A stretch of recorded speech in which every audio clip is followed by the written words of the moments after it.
إن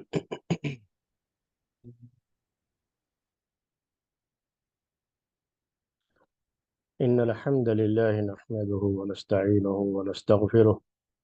ونعوذ بالله من شرور أنفسنا ومن سيئات أعمالنا. من يهده الله فلا مضل له ومن يضلله فلا هادي له، وأشهد أن لا إله إلا الله وحده لا شريك له، وأشهد أن محمدا عبده ورسوله. يا أيها الذين آمنوا اتقوا الله حق تقاته ولا تموتن إلا وأنتم مسلمون. يا أيها الناس اتقوا ربكم الذي خلقكم من نفس واحدة وخلق منها زوجها وبث منهما رجالا كثيرا ونساء،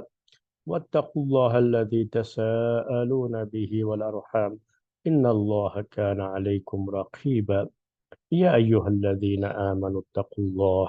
وقولوا قولا سديدا يصلح لكم أعمالكم ويغفر لكم ذنوبكم، ومن يطع الله ورسوله فقد فاز فوزا عظيما. أما بعد، فإن خير الحديث كتاب الله، وخير الهدي هدي محمد صلى الله عليه وسلم، وشر الأمور محدثاتها، وكل محدثة بدعة، وكل بدعة ضلالة، وكل ضلالة في النار۔ محترم بھائیوں اور معزز خواتین، اسلامی تاریخ سے متعلق ہمارا یہ درس جو اس وقت خلافت بنو امیہ میں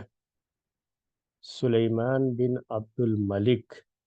کے دور خلافت کے تعلق سے بات آپ کے سامنے پیش ہو رہی ہے، اور سلیمان بن عبد الملک کی خلافت کے تعلق سے بات مکمل ہو چکی ہے۔ عمر بن عبد العزیز رحمۃ اللہ علیہ ان کی خلافت کے تعلق سے بات اب شروع ہوئی ہے، لیکن ان کی خلافت سے پہلے عمر بن عبد العزیز رحمۃ اللہ علیہ ولید بن عبد الملک کے دور خلافت میں ان کی کیا پوزیشن رہی، اس کے بعد ان کے بھائی سلیمان بن عبد الملک کے دور خلافت میں ان کی کیا پوزیشن رہی ہے، اور ان کی زندگی کس انداز سے گزری تھی ان کے خلیفہ بننے سے پہلے، وہ کچھ باتیں ہیں جو آپ کے سامنے پیش ہو رہی ہیں اور آپ کی خدمت میں ذکر کی جا رہی ہیں۔ تو کچھ باتیں ہم نے پہلے آپ کے سامنے پیش کی ہیں، آج بھی اس سلسلے کو باقی رکھیں گے۔ ولید بن عبد الملک کے دور خلافت میں یہ مدینے کے گورنر تھے۔ یہ بات ذکر کی تھی، میں یاد دلا رہا ہوں صرف، اور اس کے بعد جو ہے کیا ہوا تھا، اور پھر سلیمان بن عبد الملک کے دور خلافت میں ان کے تعلق سے جو چیزیں ہوئیں اور جو پیش رفت ہوئی اس کے تعلق سے اصل آج پیش کرنا ہے۔ تو ولید کے دور خلافت میں یہ مدینے کے گورنر تھے، اور مدینے کے گورنری کے وقت میں بعض مورخین کا کہنا یہ ہے کہ چونکہ حجاج کے ساتھ ان کی بنتی نہیں تھی، اور حجاج کے ظلم و ستم سے یہ نالاں تھے، ان کو شکایت تھی، اور اسی لیے وہ حجاج کو پسند نہیں کرتے تھے، اور حجاج کی جو ہے سختیاں ہوتی تھیں عراق کے علاقے میں، کوفہ اور بصرہ کے علاقے میں، تو ان سختیوں کی وجہ سے جو بھی حکومت کے خلاف سازش کرنے والے لوگ ہوتے تھے، اور یہ فتنے بھی رہ رہ کر کے اٹھتے رہتے تھے ان علاقوں سے، یہ باتیں آپ کو بار بار پیش کی گئی ہیں، بار بار ذکر کی گئی ہیں۔ یہ علاقہ کوفہ بصرہ کا، عراق کا یہ علاقہ، یہاں سے فتنے بار بار جنم لیتے رہے ہیں۔ تو حجاج بن یوسف اسی لیے بڑی سختی کے ساتھ ان کے ساتھ پیش آتا رہا، اور ولید بن عبد الملک کا وہ دور تھا جس وقت سارے فتنے یہ ختم ہوئے، اور یہ باتیں آپ کے سامنے ہم نے پیش کی ہیں کہ اس کے بعد پھر کس طریقے سے دنیا کے 3 الگ الگ علاقوں میں، ایک طرف جو ہے چائنا کی طرف، چائنا کی سرحدوں تک، دوسری طرف سندھ کا یہ علاقہ، اور تیسری طرف اسپین اور یورپین کنٹریز کی طرف اسلام کا پرچم جو لہرایا گیا اور اسلام وہاں تک پھیلا، یہ سب ولید بن عبد الملک کے دور کی ہی باتیں ہیں۔ جو پہلے آپ کے سامنے پیش کی جا چکی ہیں، جس کا ایک اہم جو ہے ریزن اور سبب یہ تھا کہ داخلی فتنے نے، یعنی آج کے دور میں جسے سول وار کہہ لیا جاتا ہے، اس کو لوگ سول وار کہہ لیتے ہیں، یعنی خود اپنے ملک کے اندر لوگوں کی طرف سے بغاوتیں ہوں تو ان کو کچلنے کے لیے طاقت استعمال کرنا پڑتا ہے، فوج استعمال کرنی پڑتی ہے۔ تو فوج کا سارا دھیان ادھر ہو تو پھر سرحدوں کا مسئلہ اور سرحدوں سے آگے بڑھنے کا مسئلہ، اسلام کی نشر و اشاعت کا مسئلہ وہ رک جاتا ہے۔ تو ولید بن عبد الملک کے دور خلافت میں چونکہ داخلی فتنے نہیں رہے اور حجاج بن یوسف جیسا شخص تھا عراق میں، اس کی جو ہے گورنری تھی اور وہ بڑی سختی سے پیش آ رہا تھا اور کسی طرح کے فتنے کو سر اٹھانے کا موقع نہیں دے رہا تھا۔ اب وہاں جو فتنے ہوتے تھے، جن لوگوں سے جو ہے کچھ خطرے ہوتے تھے، خدشے ہوتے تھے کہ یہ لوگ آگے چل کر کے حکومت کے لیے درد سر بن سکتے ہیں، تو ان کے خلاف پکڑ دھکڑ کی سیاست تھی، سختی سے نپٹنے کی سیاست تھی۔ تو ان میں سے بہت سے لوگ اب عراق سے بھاگ کر کے مدینہ چلے جاتے تھے۔ ان کو یہ پتا تھا کہ مدینے میں چونکہ عمر بن عبدالعزیز گورنر ہیں اور یہ حجاج کو پسند نہیں کرتے، اس لیے ان کے لیے وہ ایک سکون کی جگہ ہو سکتی ہے، تو وہ لوگ وہاں چلے جاتے تھے۔ اور بعض مورخین کے کہنے کے مطابق، لکھنے کے مطابق، اس طرح سے مدینہ اس طرح کے باغی لوگوں کا ایک جو ہے محفوظ، ان کی ایک محفوظ پناہ گاہ بن گیا۔ پناہ گاہ کا مطلب ان کے رہنے کی جگہ جو ہے، وہ سب بھاگ کر کے وہیں اکٹھا ہونے لگے۔ ڈر تھا کہ کہیں یہاں سے فتنہ جو ہے پھر سے سر نہ اٹھائے۔ تو بعض مورخین نے لکھا کہ اسی وجہ سے عمر بن عبدالعزیز کو حجاج بن یوسف کی شکایت پر وہاں سے معزول کر دیا گیا، جسے ہم آج کی زبان میں کہنا ہو تو کہیں گے ڈسمس کر دیا گیا، اور ان سے وہ ولایت، وہ گورنری چھین لی گئی۔ اب وہ گورنر نہیں رہے، جبکہ بعض دوسرے مورخین نے یہ بات لکھی ہے کہ انہوں نے خود استعفیٰ دے دیا تھا، عمر بن عبدالعزیز رحمۃ اللہ علیہ نے خود استعفیٰ دیا تھا۔ بہرحال جو بھی معاملہ ہوا، چاہے انہوں نے خود استعفیٰ دیا ہو یا انہیں اس عہدے سے ہٹا دیا گیا ہو، معزول کر دیا گیا ہو، دونوں صورتوں میں اب یہ مدینے میں تو نہیں رہیں گے۔ اب ایک شکل ہوتی ہے کہ آدمی جہاں تھا گورنر بن کر کے وہیں پر اب ایک عام شہری بن کر کے رہے، اور وہیں پر جو ہے اس کی زندگی گزرے۔ ان کا جو ہے، میں نے آپ سے کہا کہ ان کی اصل میں تربیت، پرورش، ان کی تعلیم سب کچھ مدینے میں ہی ہوئی ہے، عمر بن عبدالعزیز رحمۃ اللہ علیہ کی۔ تو مدینے سے ان کا خاص تعلق رہا ہے۔ لیکن اس کے باوجود جب آدمی کو کسی جگہ سے ہٹا دیا جائے یا خود چھوڑ دے، وہ عہدہ چھوڑ دے، منصب چھوڑ دے، تو پھر وہاں رہنا بھی اس کے لیے آسان نہیں رہ جاتا ہے۔ تو انہوں نے بھی اس طرح سے انہوں نے اپنا مدینے سے واپسی اور مدینہ چھوڑ کر کے دمشق جانا ان کے دل میں ایک خیال آیا ہے۔ یہیں سے آج کا درس ہے۔ پہلے جو باتیں میں نے پیش کی ذرا جوڑنے کے لیے آپ کو پیش کی تھی۔ تو عمر بن عبدالعزیز رحمۃ اللہ علیہ نے، ابھی تک یہ ولید بن عبد الملک کا ہی دور خلافت ہے، وہ ذہن میں رہے آپ۔ تو اس وقت تو عمر بن عبدالعزیز گورنر سے اب وہ جو ہے معزول کر دیے گئے یا چھوڑ دیا انہوں نے خود ہی۔ تو اس کے بعد بعض مورخین نے لکھا ہے یہ کہ ان کی ایک جگہ تھی تھوڑی سی جو ہے، وہاں پر وہ جا کر کے انہوں نے سوچا کہ یہیں پر گمنامی کی زندگی گزار لیں، لیکن وہاں پر بھی وہ چیز نہیں ہو سکی، وہ نہیں رہ سکے۔ اور اس کے بعد انہوں نے یہ فیصلہ کیا کہ مجھے دمشق چلے جانا چاہیے۔ دمشق یہی وہ جگہ ہے جہاں پر بنو امیہ کی خلافت وہیں سے چلتی تھی۔ یہ سیریا شام کا علاقہ اس زمانے کا دمشق، یہ تو یہی ان کا دارالخلافہ تھا، یعنی کیپٹل سٹی ان کا یہی تھا، دمشق۔ تو انہوں نے سوچا کہ اب چل کے ہم کو سینٹر جو ہے، میں اگر اپنے ملک سے آپ کو اس کو سمجھانا چاہوں تو اب سینٹر چلتے ہیں، جہاں سے حکومت چل رہی ہے وہیں چل کر کے جو بھی ہوگا، خلیفہ کو جو بھی نصیحت کرنی ہوگی، جو بھی چیزیں ہوں گی وہاں سے دیکھیں گے۔ بجائے اس کے کہ ہم کہیں گمنامی کی زندگی میں گم ہو کر کے رہ جائیں، کسی دور دراز علاقے میں کہیں گم ہو کر کے رہ جائے، چل کر کے خلیفہ کے ساتھ رہ کر کے وہاں پر خلیفے کی اصلاح کی کوشش کی جائے، اور دمشق میں ہی رہ کر کے ہم سے جو کچھ ہو سکے گا ہم اپنی جو ہے خدمات انجام دیں گے۔ تو اس طرح سے انہوں نے دمشق جانے کا جو ہے فیصلہ کر دیا۔ اب جب ان کو دمشق کے لیے نکلنا تھا تو اس وقت یہ اپنے خادم کے ساتھ تھے، مدینہ سے نکل کر کے جانے کی بات تھی، تو مدینہ سے نکلے تو روتے ہوئے نکلے۔ یہ جو ہے تاریخ کی بعض کتابوں میں یہ بات لکھی ہوئی ہے کہ وہ مدینے سے روتے ہوئے نکلے، عمر بن عبدالعزیز رحمۃ اللہ علیہ، کیونکہ مدینے میں رہائش یہ ان کے لیے بڑی فضیلت کی چیز تھی۔ اب مدینہ چھوڑ کے جانا پڑ رہا ہے تو ان کو یہ اچھا نہیں لگ رہا تھا، تو مدینے سے آنسو بھری آنکھوں کے ساتھ مدینے سے روانہ ہوتے ہیں وہ، اور اپنے ایک خادم جن کا نام مزاحم ذکر کیا گیا ہے، اپنے ان سے جو ہے خادم سے مزاحم سے وہ کہتے ہیں کہ مجھے ڈر لگ رہا ہے کہ کہیں میں ان لوگوں میں شمار نہ کیا جاؤں جن کو مدینہ خود نکال کے باہر کر دیتا ہے۔ مدینہ سٹی، مدینے کا یہ شہر، اس کے بارے میں پیارے نبی صلی اللہ علیہ وسلم کی ایک صحیح حدیث ہے، اسی حدیث کا انہیں خیال آیا تو انہیں بے اختیار رونا آیا۔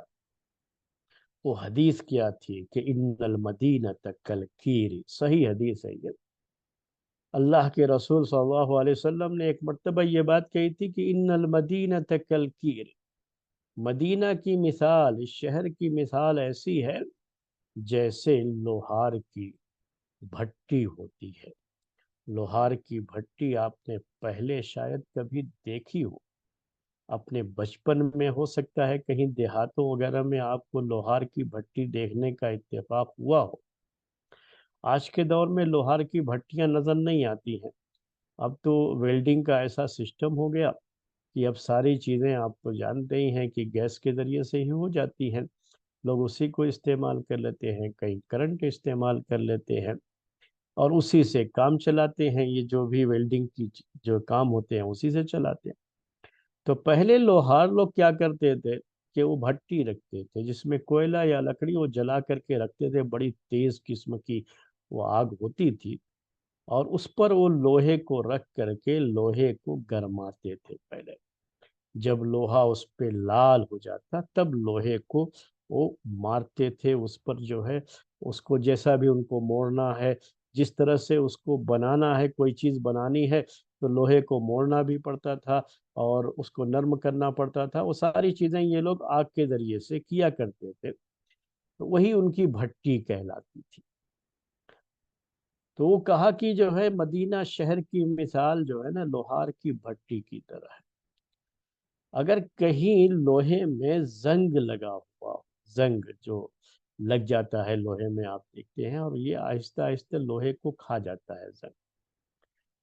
تو اس لیے جب انہیں کچھ بنانا ہوتا ہے لوہے سے، لوہار کو، تو وہ زنگ بھی نکال دیتے ہیں اس سے، اور زنگ کو نکالنے کے لیے ان کو لوہے کو جو ہے آگ پر گرمانا پڑتا ہے، اس کے ذریعے سے بھی وہ زنگ نکل جائے گا وہ۔ تو کہا اللہ کے رسول صلی اللہ علیہ وسلم نے کہ مدینہ شہر کی مثال لوہار کی بھٹی کی طرح سے ہے، تنفی کما ینفی الکیر خبث الحدید، کہا جیسے یہ لوہار کی بھٹی لوہے کے اندر پائے جانے والے زنگ کو ختم کرتی ہے، ویسے ہی مدینہ شہر بھی اپنے اندر سے جو زنگ ہوتا ہے، یعنی جو ایسے لوگ ہوتے ہیں جو اچھے نہ ہوں، تو مدینہ شہر بھی ان کو نکال باہر کرتا ہے۔ تو اس حدیث کی وجہ سے بہت جو ہے ڈر محسوس کر رہے تھے عمر بن عبدالعزیز رحمۃ اللہ علیہ، کیونکہ اب تو وہ مدینہ چھوڑ کے جا رہے تھے، مدینہ شہر چھوڑ کے جا رہے تھے، تو ڈر محسوس ہو رہا تھا کہ کہیں میں بھی اس حدیث کا مصداق نہ ہو جاؤں، اس حدیث میں کہیں میں بھی شامل نہ ہوں۔ تو اچھے لوگوں کو اس طرح کا ڈر ہوتا ہے۔ حالانکہ اس حدیث کا مطلب یہ نہیں ہے کہ جو بھی مدینہ چھوڑ کے کہیں جائے گا تو لازمی طور پر وہ اس کا مطلب یہ ہوا کہ وہ اچھا آدمی نہیں ہے اس لیے مدینے نے اسے نکال باہر کیا۔ ایسا کچھ نہیں ہے۔ بہت سارے صحابہ پیارے نبی صلی اللہ علیہ وسلم کے انتقال کے بعد مدینہ چھوڑ کر کے دوسرے شہروں میں بس گئے تھے۔ عبداللہ ابن عباس رضی اللہ تعالی عنہما بھی مکے میں بس گئے تھے۔ علی رضی اللہ تعالی عنہ کوفے میں رہے۔ ان کا جو دارالخلافہ تھا، کیپٹل سٹی تھا، ان کی خلافت کے دور میں وہ کوفہ تھا اس وقت، یعنی وہ عراق کا ایریا ہو گیا تھا، وہ مدینے میں نہیں رہتے تھے اس وقت۔ تو یہ سب چیزیں جو ہے ہوئی ہیں، صحابہ جو ہے چھوڑ کے گئے ہیں، اور وہ جو ہے نیک مقصد کے لیے گئے ہیں، تو وہ لوگ اس میں شامل نہیں ہیں۔ یہ وہ لوگ جو برے قسم کے لوگ ہوتے ہیں، تو مدینے کی آب و ہوا ان کو راس نہیں آتی ہے اور ان کو مدینہ چھوڑ کے بھاگنا پڑتا ہے، یا یہ کہ جو ہے بعض برے لوگوں کو اچھے لوگوں کی صحبت پسند نہیں آتی ہے، تو اس لیے وہ اچھے لوگوں کے ساتھ رہنا نہیں چاہتے، وہ ان سے دور بھاگنا چاہتے ہیں۔ تو اس وجہ سے جو لوگ مدینہ چھوڑ کر کے جائیں گے ان کے لیے یہ بات تھی، یہ حدیث تھی۔ تو بہرحال یہ ایک مسئلہ تھا۔ عمر بن عبدالعزیز رحمۃ اللہ علیہ مدینہ چھوڑ کر کے دمشق کی طرف نکلے۔ یہاں ایک بات اور بھی بعض مورخین نے ذکر کی ہے، وہ بات یہ ہے کہ اس موقع پر ان کے جو خادم ہیں وہ آسمان پر دیکھتے ہیں تو ستاروں میں کچھ ایسی چیزیں دیکھتے ہیں جس سے انہوں نے بدفعلی لیا عمر بن عبدالعزیز کے نکلنے کو لے کر کے۔ لیکن بہرحال یہ بڑا عجیب مسئلہ لگتا ہے کہ خود عمر بن عبدالعزیز رحمۃ اللہ علیہ، ان کا جو علمی مقام اور مرتبہ ہے، اور ابھی تو اللہ کے رسول صلی اللہ علیہ وسلم کی وفات کے 100 سال بھی نہیں گزرے ہیں، اور مدینہ شہر، وہاں کے لوگوں کی یہ بات کہ وہاں رہنے والے لوگ اس طرح کے اس طرح کی بد عقیدگی کا شکار ہو جائیں، یعنی ان کا عقیدہ اتنا خراب ہو جائے کہ وہ جو ہے ستاروں کو دیکھ کر کے بدفعلی لینا شروع کر دیں، تو یہ کہاں کا جو ہے انصاف ہے کہ ہم اس طرح کی بات کوئی۔ لیکن مورخین نے یہ بات لکھی ہے، میں بات یہ اس لیے پیش کر رہا ہوں آپ کو، لیکن مجھے ان باتوں پر یقین نہیں ہوتا ہے۔ جب پڑھتا ہوں تو مجھے یقین نہیں ہوتا ہے کہ کیا مدینے کا ماحول اتنا خراب ہو گیا تھا، وہاں پر پرورش پانے والے لوگوں کا عقیدہ اتنا خراب تھا کہ وہ لوگ اس طرح کی چیزیں سوچنا شروع کر دیں گے، یا اس تو وہ بھی عمر بن عبدالعزیز رحمۃ اللہ علیہ کے تعلق سے کہ خادم جب ان سے بدفعلی کی یہ بات کرتا ہے تو وہ بھی کسی طرح سے اس کے ہم نوا معلوم ہوتے ہیں اس تاریخی روایت کے لحاظ سے۔ تو یہ سب چیزیں ذرا ہمارے لیے جو ہے اس پر یقین کرنا، یہ اتنا جو ہے ہمارے لیے آسان نہیں ہے، کیونکہ ہم نہیں سمجھتے کہ اتنی جلدی کسی علاقے میں جہاں اللہ کے رسول صلی اللہ علیہ وسلم کی تربیت گاہ رہی ہے، جہاں پر آپ کا مدرسہ رہا ہے، جہاں پر آپ کی زندگی گزری ہے، جہاں پر آپ نے اپنے صحابہ کی تربیت کی تھی، اور آپ کے تربیت یافتہ صحابہ کی بڑی تعداد تھی، اور انہی کے شاگرد تھے یہ لوگ جو اس وقت مدینے میں موجود تھے، اور ان کے بارے میں اس طرح کی باتیں ذرا بہرحال دل کو لگتی نہیں ہے، لیکن بعض مورخین نے یہ باتیں لکھی ہیں۔ اب ایک مسئلہ جو ہے یہاں پر یہ ہے کہ عمر بن عبدالعزیز رحمۃ اللہ علیہ یہ بات تو بالکل کلیئر ہے کہ یہ ولید کو پسند نہیں کرتے تھے، اور ولید سے ان کو اختلاف تھا۔ اب ایسے حالات میں جا کر کے دمشق میں رہنا، ولید کے پاس جا کر کے رہنا، ان کو ذرا ان کے لیے یہ کوئی بہت آسان معاملہ نہیں ہونے والا تھا۔ یعنی آج کے دور کے لحاظ سے کہنا چاہوں تو یہ ان کے لیے کوئی بہت آسان منزل نہیں ہو سکتی تھی، یہ ان کے لیے کوئی بڑا مشکل ٹاسک تھا اور مشکل کام تھا، جو کام ان کو اس وقت جا کر کے انجام دینا پڑتا۔ لیکن پھر بھی یہ گئے وہاں پر، اور عمر بن عبدالعزیز رحمۃ اللہ علیہ ولید کو گاہے بگاہے، یعنی وہ جو ہے وقتاً فوقتاً، گاہے بگاہے، اس طرح کے الفاظ ہم لوگ استعمال کرتے ہیں اردو میں، یعنی کبھی کبھی جیسا موقع ہوتا تھا اس کے لحاظ سے وہ نصیحت بھی کرتے تھے۔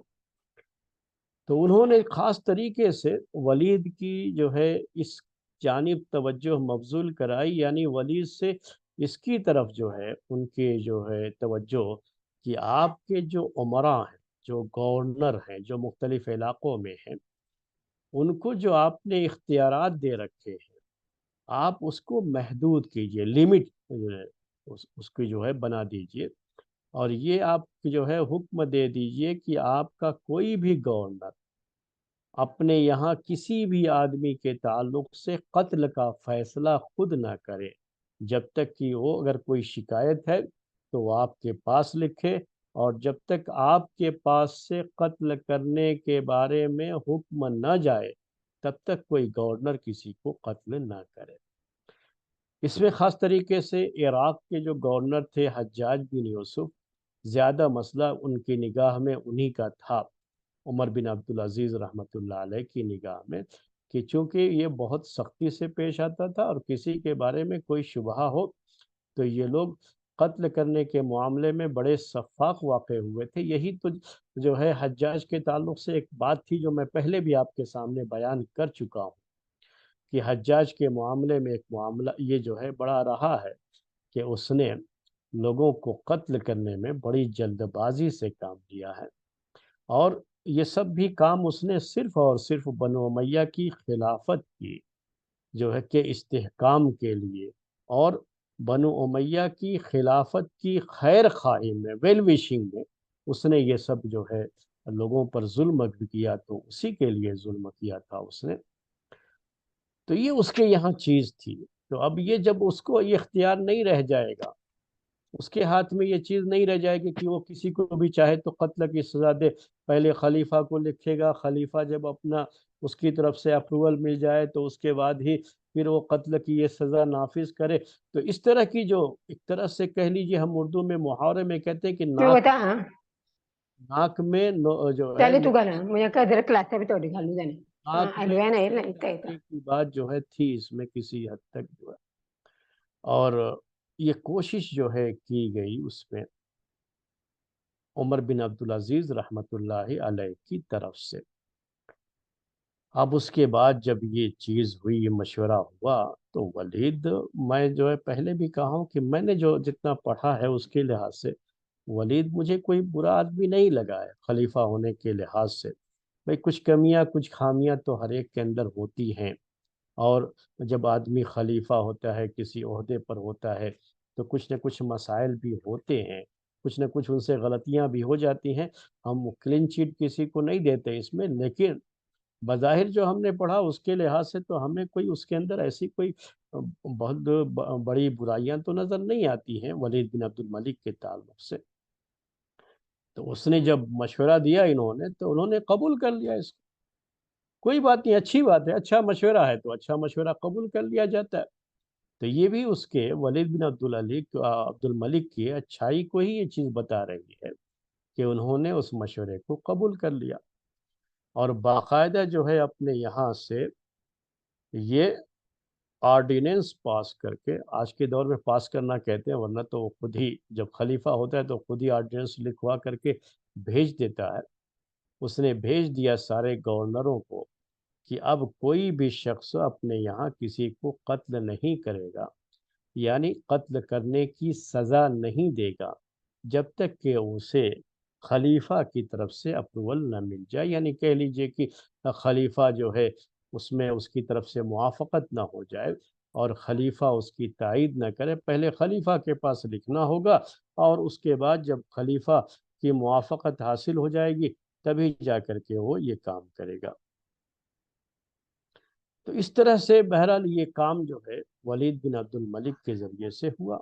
اور اس نے جو ہے لکھ کر کے بھیج دیا سب کو۔ جب یہ خط حجاج بن یوسف کے پاس پہنچا ہے،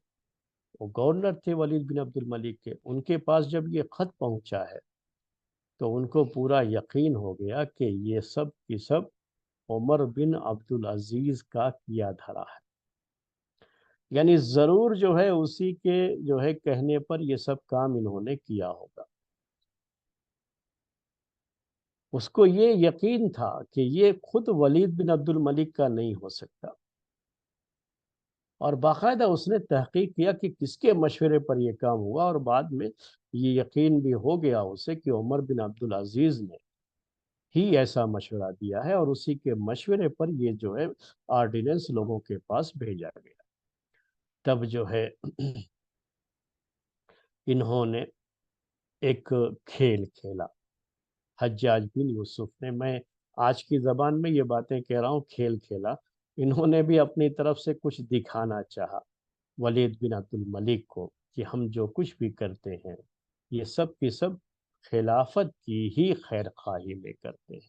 ہمارا اس میں اپنا ذاتی کوئی فائدہ نہیں ہوتا ہے، ہم صرف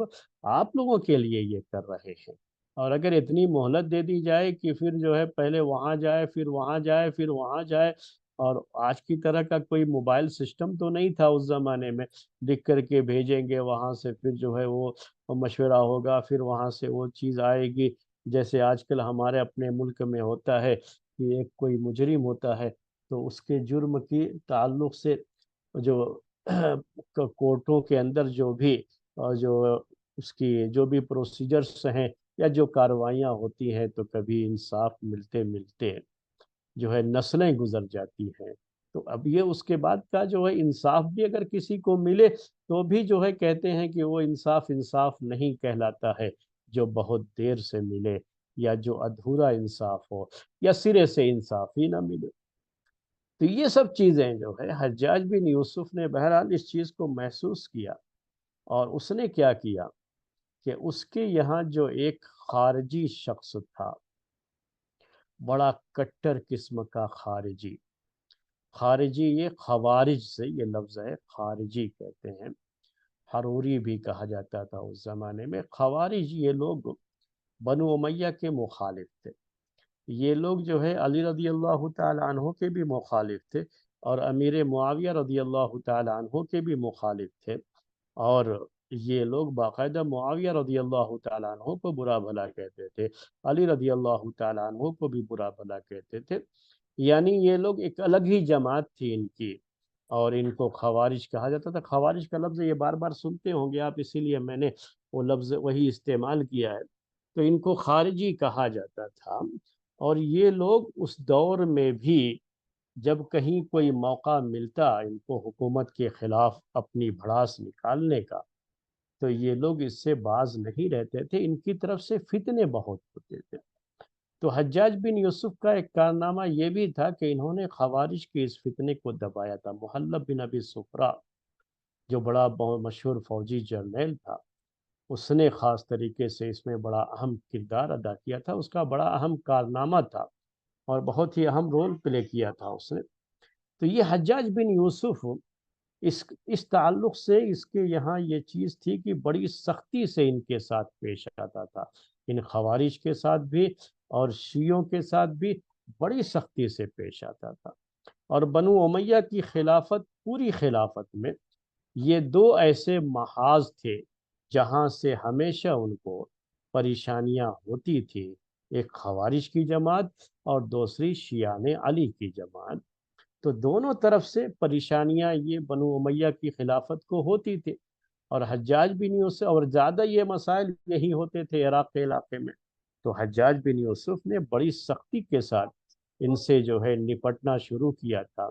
اور اس فتنے کو دبایا تھا۔ تو اب اسی کا ایک نمونہ پیش کرنے کے لیے اس نے ولید بن عبد الملک کی آنکھ کھولنے کے لیے، آج کی زبان میں کہوں تو کہ ان کی اس کی آنکھ کھولنے کے لیے کہ دیکھو ہم لوگ جو یہاں کرتے ہیں وہ کیوں کرتے ہیں اور ہماری طرف سے یہ سختیاں کیوں ہوتی ہیں، اس نے ایک خارجی کو بلایا اور اس خارجی سے پوچھا بتاؤ تم معاویہ رضی اللہ تعالی عنہ کے بارے میں کیا کہتے؟ تب اس نے جو ہے برا بھلا کہنا شروع کر دیا معاویہ رضی اللہ تعالیٰ عنہ کو، گالی گلوچ کرنا شروع کر دیا۔ کہا اچھا اس کے بعد تم یزید کے بارے میں کیا کہتے ہو؟ تو ظاہر سی بات ہے کہ اور زیادہ جو ہے سخت بات اس کے بارے میں، اور زیادہ گالی گلوچ کی زبان۔ اس کے بعد کہا عبد الملک کے بارے میں کیا کہتے ہو؟ تو اس کو بھی برا بھلا کہا. کہا ولید کے بارے میں کیا کہتے ہو؟ تو کہا وہ بھی بڑا ظالم اور جابر شخص ہے، اس کی بھی برائیاں شروع کر لی. اب یہ ساری باتیں جو ہے اس سے سننے کے بعد کیا کیا،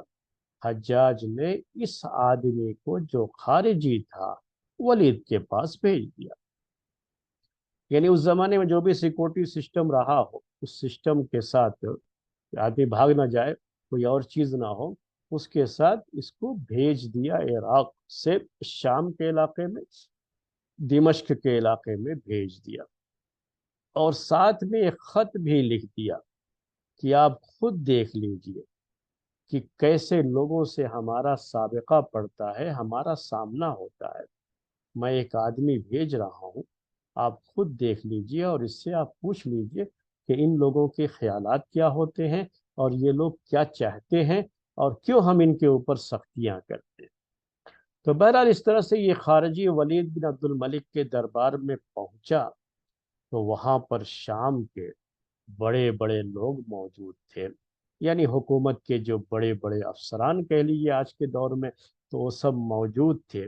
عمر بن عبدالعزیز رحمۃ اللہ علیہ بھی وہاں پر تھے. اور ان سب کے سامنے ولید نے اس خارجی سے بات چیت کی اور پوچھا اس نے کہ یہ بتاؤ کہ جو ہے تم میرے بارے میں کیا کہتے ہو.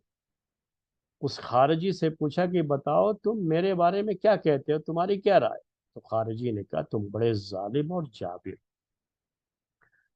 میں خوارج کے تعلق سے ایک بات پہلے آپ کے سامنے کلیئر کر دوں. ہو سکتا ہے کہ آپ لوگ میں سے بعض لوگوں کو بڑا تعجب ہو رہا ہو کہ یہ کیسے ہو سکتا ہے. آدمی چاہے کتنا ہی برا کیوں نہ ہو،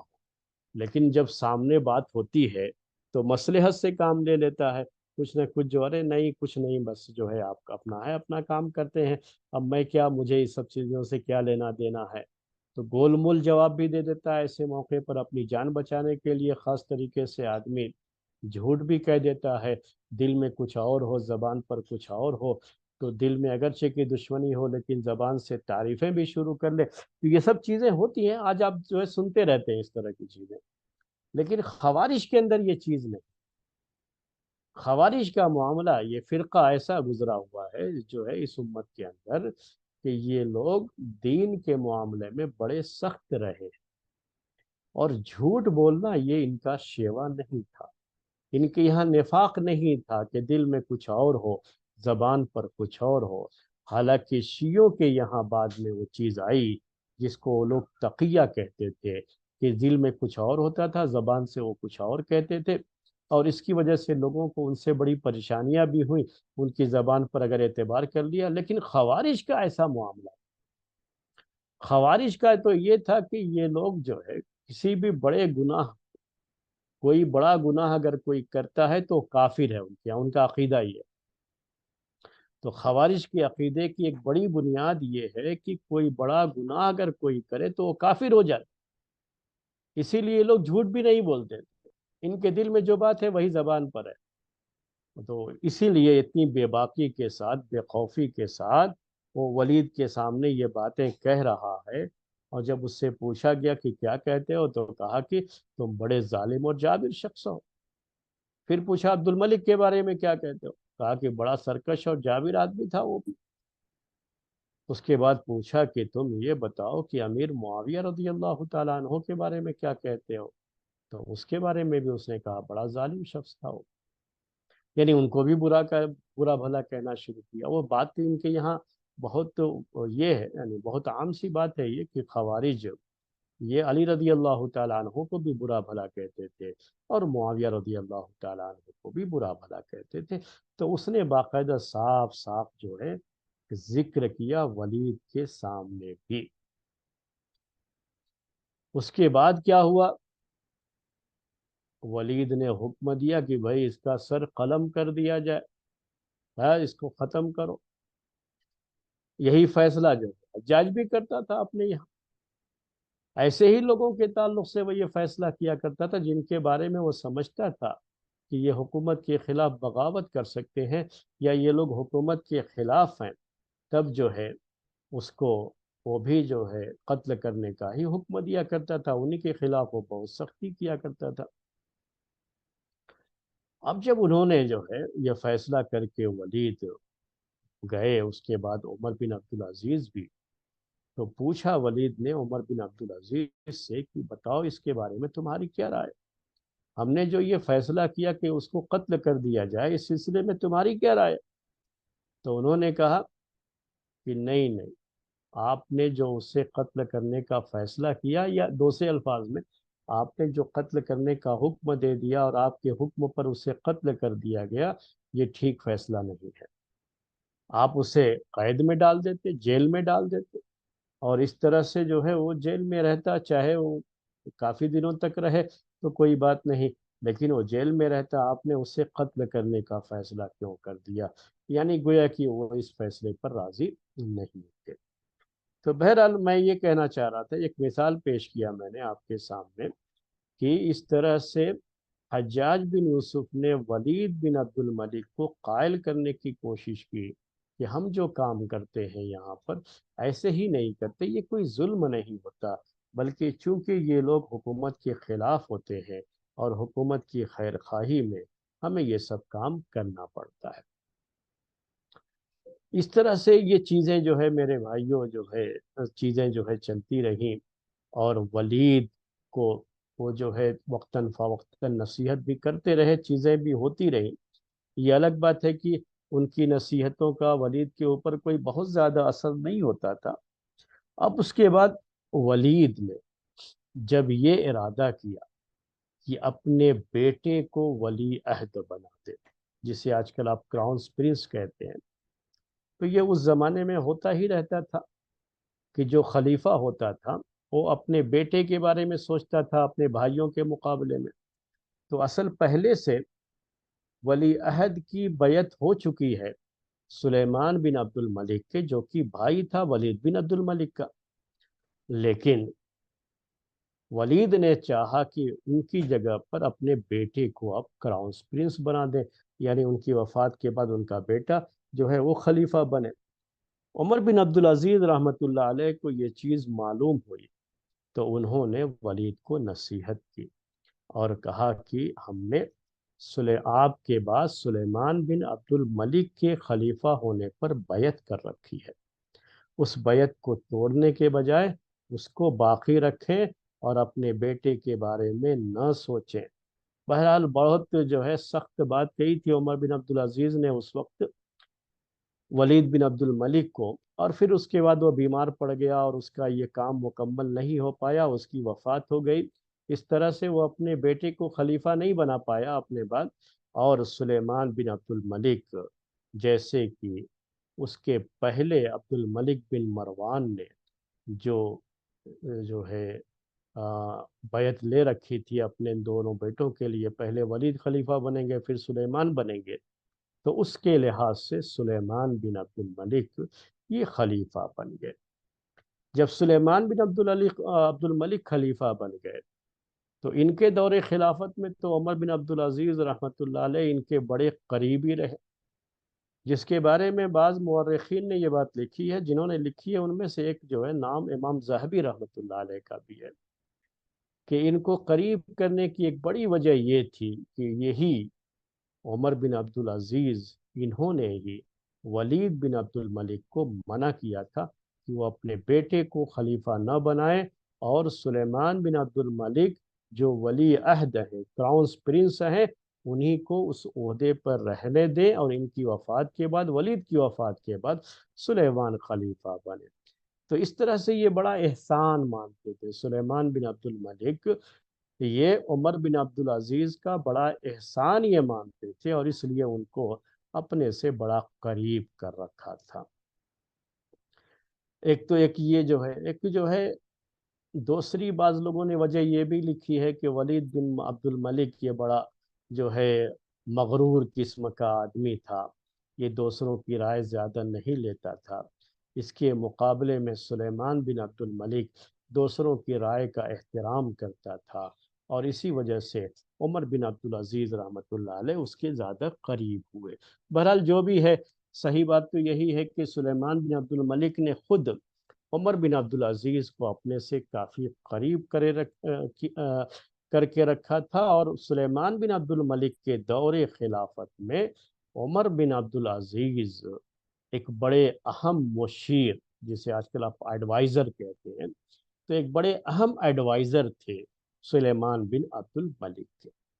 اسی لیے مجھے بڑا تعجب ہوتا ہے، کیونکہ ہم جس طرح سے عمر بن عبدالعزیز رحمۃ اللہ علیہ کو پڑھتے ہیں، سنتے ہیں، اس کے لحاظ سے اگر یہ مان لیا جائے کہ سلیمان بن عبد الملک ہمیشہ ان کے مشوروں پر کام کرتا رہا، تو پھر سلیمان بن عبد الملک نے اپنے دور خلافت میں جو بہت ہی انتقامی کاروائیاں کی ہے، ولید بن عبد الملک کے دور کے گورنروں کو لے کر کے، گورنر سے زیادہ فوجی جرنیل جو تھے ان کے خلاف جو وہ بڑا ہی جو ہے اس کا سیاہ کارنامہ کہا جاتا ہے سلیمان بن عبد الملک کا، تو کیا یہ عمر بن عبدالعزیز کے مشورے سے انہوں نے یہ سب کیا تھا؟ یہ بات تو نہیں سمجھ میں آتی ہے۔ یہ باتیں میں پہلے پیش کر چکا ہوں، اصل چونکہ یہ سلیمان بن عبد الملک کا دور خلافت ہم پڑھ چکے ہیں، اصل میں ہم کو عمر بن عبدالعزیز کا دور خلافت پڑھنا ہے، لیکن پہلے کے دور میں عمر بن عبدالعزیز کے کیا کارنامے رہے وہ بات یاد دلانے کے لیے یہ چیزیں آپ کے سامنے پیش کر رہا ہوں۔ تو آپ کے سامنے یہ بات آ چکی ہے کہ ولید بن عبد الملک کی وفات کے بعد ایک طرف محمد بن قاسم، جو کہ سندھ کے علاقے میں سندھ کو فتح کر کے آگے بڑھ رہا تھا، دوسری طرف جو ہے قتیبہ بن مسلم جو چین کی سرحدوں تک پہنچا، اور تیسری طرف موسیٰ بن نصیر اور طارق بن زیاد جنہوں نے یورپ کی وادیوں میں اسلام کا پرچم لہرایا، یہ ساری چیزیں چل رہی تھیں اور بہت ہی اہم چیزیں تھیں یہ اسلام کے لیے، اور یہ بڑے اہم فوجی جرنیل تھے، لیکن صرف حجاج کے آدمی ہونے کی وجہ سے محمد بن قاسم کے ساتھ یا کوئی قتیبہ بن مسلم کے ساتھ جو کرنے کا ارادہ کیا گیا، محمد بن قاسم کے ساتھ تو کیا ہی گیا پورا، جو ہے ان کے ساتھ جو انتقامی کارروائی کی گئی، یہ کبھی بھی تاریخ اس بات کو سلیمان بن عبد الملک کو اس چیز کو لے کر کے معاف نہیں کر سکتی۔ موسیٰ بن نصیر کے ساتھ، طارق بن زیاد کے ساتھ اس کا جو سلوک رہا وہ سب کچھ اچھا سلوک نہیں رہا، صرف اور صرف اس وجہ سے کہ یہ لوگ ولید بن عبد الملک کے دور میں اتنے اہم کارنامے انجام دیے تھے۔ تو کیا ہم اس کو یہ کہیں کہ یہ جو ہے عمر بن عبدالعزیز کے مشورے سے کیا انہوں نے؟ یقیناً کوئی بھی یہ بات نہیں کہہ سکتا، میں بھی نہیں کہہ سکتا، کوئی بھی نہیں کہہ سکتا یہ۔ تو یہ بات کہنا کہ سلیمان بن عبد الملک سارے کام جو ہے ان کے مشورے سے ہی کرتا تھا اور یہی اصل ایڈوائزر تھے اس کے دور خلافت میں، یہ بات سمجھ سے باہر ہے، کیونکہ سلیمان بن عبد الملک کے دور میں ویسے بھی کوئی بہت اہم کارنامہ تو نہیں انجام دیا گیا، لیکن جو پہلے کے اہم کارنامے تھے ولید بن عبد الملک کے دور کے، بلکہ ان کارناموں کو ختم کرنے کی کوشش کی گئی۔ یہ فوجی جرنیل میرے بھائیوں یہ کوئی معمولی آدمی نہیں ہوتے، یہ کوئی عام سپاہی نہیں ہوتے، فوجی جرنیل تھے یہ، اور ایسی باصلاحیت شخصیتیں تھیں، ایسے نگینے تھے یہ، ایسے جو ہے یہ امت کے ایسے جوہر تھے،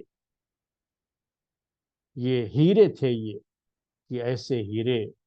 بڑی مشکل سے پیدا ہوتے ہیں۔ ان سب کو ضائع کیا سلیمان بن عبد الملک، برباد کیا، ختم کیا، صرف انتقامی کاروائی۔ حجاج بن یوسف کو تو اللہ تعالیٰ نے پہلے ہی دنیا سے اٹھا لیا تھا، تو نہ جانے اس کے ساتھ کیا سلوک کرتے تھے۔ حجاج بن یوسف کے دور کے جو اس کے قریبی لوگ تھے ان سب کے ساتھ جو انتقامی کاروائی کی گئی وہ بڑی سخت قسم کی انتقامی کاروائی تھی، جس کو کبھی بھی اچھی نگاہ سے نہیں دیکھا جا سکتا۔ تو کیا عمر بن عبدالعزیز جو حکومت کے باغیوں کے تعلق سے اتنا نرم رویہ رکھتے تھے، کیا ان فوجی جرنیلوں کی محبت ان کے دلوں میں نہیں تھی کہ وہ سلیمان بن عبد الملک سے یہ کہہ پاتے کہ آپ ان کے خلاف کیوں یہ انتقامی کارروائیاں کر رہے ہیں؟ وہ سلیمان بن عبد الملک کے ہاتھ کو روک لیتے کہ آپ جو ہے ان کے خلاف کارروائیاں کیوں کر رہے ہیں، آپ یہ برا سلوک کیوں کر رہے ہیں، بلکہ ان کو محاذ پر بھیجیے، پھر سے جو ہے اسلام کے پرچم کو یہ آگے کی طرف جو ہے اور پیش قدمی کریں گے، یہ لوگ آگے لے کر کے جائیں گے۔ تو یہ چیز ہونی چاہیے تھی۔ بہرحال یہ ایک مسئلہ تھا جو مجھے بہت زیادہ یہ بات کھٹکتی ہے کہ اگر واقعی سلیمان بن عبد الملک ان کے مشوروں سے ہی، عمر بن عبدالعزیز کے مشوروں سے ہی سارا کام کرتا رہا، تو پھر یہ چیز اس کی خلافت کے دور میں کیوں ہوئی؟ بہرحال اس کے بعد یہ بات بھی ذکر کی گئی ہے کہ سلیمان بن عبد الملک کے دور خلافت میں اصلاحی کام جو ہے اس نے بہت کروانے کی کوشش کی، یعنی عمر بن عبدالعزیز نے نمازیں وقت پر ادا کی جائیں۔ بنو امیہ کے دور خلافت میں نماز کے تاخیر کرنے کا معاملہ تو بہت مشہور معاملہ ہے، تو یہ بات بھی ذکر کی گئی ہے کہ انہوں نے کوشش یہ کی کہ نمازیں وقت پر ہوں اور ساری نمازیں وقت پر ادا کی جائیں۔ اسی طرح سے ایک بات یہ بھی تھی کہ جو بھی ولید بن عبد الملک کے دور خلافت میں گورنر تھے، جس میں حجاج بن یوسف کے رشتہ دار یا جو ہے اس کے قریبی مانے جانے والے لوگ تھے، ان سب کو کہا کہ ان سب کو ہٹا کر کے نئے گورنر بنائے جائیں اور نئے گورنر بھیجے جائیں۔ تو یہ اپنی جگہ پر ثابت ہے کہ اس نے جو ہے پرانے گورنروں کو ہٹا دیا تھا اور نئے گورنر اس نے اپنی طرف سے اپائنٹ کر کے ان علاقوں میں بھیج دیجئے۔ مدینے میں بھی بھیجا اور طائف کے علاقے میں بھی بھیجا جہاں پر حجاج بن یوسف کے بھائی گورنر تھے، ان کو ہٹایا گیا، اور جو ہے تقریباً جو ہے یہی ہر علاقے میں ہوا کہ ولید کے دور کے سارے جو ہے گورنروں کو ہٹا کر کے انہوں نے اپنے گورنر بھیجے، اور یہ کہا جاتا ہے کہ اس میں عمر بن عبدالعزیز کا مشورہ شامل تھا۔ ان کے مشورے پر ہی ان سب کو ہٹایا گیا کہ یہ لوگ ظالم لوگ ہیں، آپ ان کی جگہ پر دوسرے لوگوں کو متعین کیجیے۔ کچھ اور بھی جو ہے چیزیں ایسی جو ہے ذکر کی گئی ہیں سلیمان بن عبد الملک کے تعلق سے کہ عمر بن عبدالعزیز رحمۃ اللہ علیہ وہ نصیحت کرتے رہتے تھے۔ تو ایک مرتبہ مدینے کا ایک واقعہ ذکر کیا گیا ہے ان کے دور خلافت کے تعلق سے کہ ایک دفعہ سلیمان بن عبد الملک یہ مدینہ آیا اور آ کر کے مدینے میں مال بے دریغ خرچ کیا، یعنی سب کو جو ہے دیتا گیا، مال خرچ کیا۔ خلیفہ لوگ اس زمانے میں بھی ایسے ہی مال خرچ کرتے تھے، جیسے آج کے دور میں آپ بادشاہوں کو سنتے رہتے ہیں، وہ اپنی مرضی سے جیسے جہاں چاہتے ہیں جتنا چاہتے ہیں مال خرچ کرتے۔ تو عمر بن عبدالعزیز رحمۃ اللہ علیہ نے ان کو ٹوکا جب سلیمان بن عبد الملک نے یہ کہا کہ جو ہے آپ کی کیا رائے ہے اور اس سلسلے میں آپ کیا کہتے ہیں جو میں نے یہ اہم کارنامہ انجام دیا۔ اس کو امید تھی کہ شاید عمر بن عبدالعزیز اس کے اس کارنامے کی تائید کرتے ہوئے کچھ اچھی باتیں کہیں گے، کچھ تعریفی کلمات کہیں گے، جیسے آج کل ہمارے علماء لوگ کرتے ہیں۔ تو اس کو بھی جو ہے ایسی کچھ امید رہی ہوگی سلیمان بن عبد الملک کو، لیکن عمر بن عبدالعزیز نے کہا کہ آپ نے یہاں کے مالداروں کی مالداری میں اور فقراء اور مساکین کی محتاجگی میں اور اضافہ کر دیا ہے۔ یہ کیا طریقہ ہے خرچ کرنے کا کہ آپ نے آیا تو آپ سب کو دیتے گئے؟ بھائی ان کو دیا جاتا ہے جو ضرورت مند ہوتے ہیں، خرچ کرنے کا سلیقہ آنا چاہیے۔ یہ نہیں کہ سب کو، اب جو پہلے سے مالدار ہیں ان کو آپ دے رہے ہیں تو کیا ہوا، ان کی مالداری میں اضافہ ہو رہا ہے، اور اگر وہ مال غریبوں کو آیا ہوتا تو غریبوں کی غریبی جو ہے ختم ہوتی۔ اس طرح سے آپ کے دینے کے بعد بھی غریبوں کی غریبی اور بڑھتی ہی جائے گی اس سے۔ تو انہوں نے وہ سمجھانا چاہا، بہرحال یہ ایک چیز تھی۔ اور اسی طریقے سے عمر بن عبدالعزیز کے بارے میں یہ بات بھی ذکر کی ہے بعض لوگوں نے کہ انہوں نے سلیمان بن عبد الملک کو یہ نصیحت بھی کی کہ لوگوں کا مال جو ولید کے دور میں ناحق لوگوں سے مال لیا گیا ہے، غلط طریقے سے چھینا گیا ہے مال، وہ سارا مال ان کو واپس کر دیا، وہ سب جو ہے چیزیں ان کو واپس، یعنی جو ظلم پہلے ہوا ہے اس ظلم کا کچھ نہ کچھ جو ہے، جو چیزیں جتنی اصلاح ہو سکتی ہے اس کو کرنے کی کوشش کی جائے۔ تو بہرحال یہ چیزیں جو ہے ان کے دور میں رہی، سلیمان بن عبد الملک کے دور میں، اور عمر بن عبدالعزیز رحمۃ اللہ علیہ ان کو نصیحتیں کرتے تھے۔ بعض نصیحتیں وہ مانتا بھی رہا ہوگا، یقینی طور پر یہ چیزیں رہتی ہیں، مان بھی لیتے ہیں۔ آج بھی جو آپ سنتے رہتے ہیں بادشاہوں کے بارے میں